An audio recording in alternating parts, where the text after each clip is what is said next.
చాలామంది ఎదురు చూస్తున్నది. ఇద్దరు పిల్లల నిబంధన ఎత్తివేత.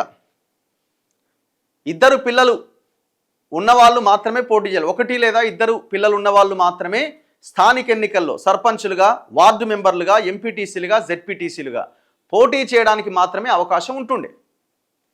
1994 మే 30వ తేదీన సబ్జెక్టు కరెక్షన్ డేట్ అటు ఇటు 1994లో ఈ చట్ట సవరణ తీసుకొచ్చారు లోకల్ బాడీస్లో. కారణం ఏంటి అంటే జనాభా నియంత్రణ కోసం ఆనాడు ఎవరి గవర్నమెంట్ ఉంది, ఎన్టీఆర్ గవర్నమెంటే ఉందనుకుంటా కదా, ఆనాడు ఉమ్మడి ఆంధ్రప్రదేశ్లో ఉన్నప్పుడు ఈ చట్టాన్ని తీసుకురావడం జరిగింది. అయితే దీని మీద పెద్ద ఎత్తున నిరసన వ్యక్తం అవుతుంది ప్రజల నుంచి. జనాభా నియంత్రణ కోసం పెట్టారు, ఇప్పుడేమో పిల్లల్ని కనండి అంటున్నారు. ఇప్పుడు చంద్రబాబు నాయుడు అంటలేడు ఇంకా పిల్లల్ని కనండి అని.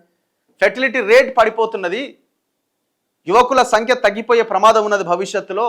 మరి ఇప్పుడు ఒకనాడంటే జనాభా పెరుగుతున్నది కాబట్టి ఆ విషయం చెప్పారు. మరి ఇవాళ సిచ్యువేషన్ చాలా వేరేగా ఉన్నది. సో కాబట్టి ఇద్దరు పిల్లల నిబంధన ఎత్తేయండి అనే నిరసన చాలా పెద్ద ఎత్తున ప్రజల నుంచి వచ్చింది డిమాండ్. ఆంధ్రప్రదేశ్లో పోయిన సంవత్సరమే ఈ నిబంధన ఎత్తేసారు, నవంబర్ నెలలో అనుకుంటా. సో తెలంగాణలో ఎత్తేయలేదు. నిన్న క్యాబినెట్ దీన్ని ఆమోదించింది.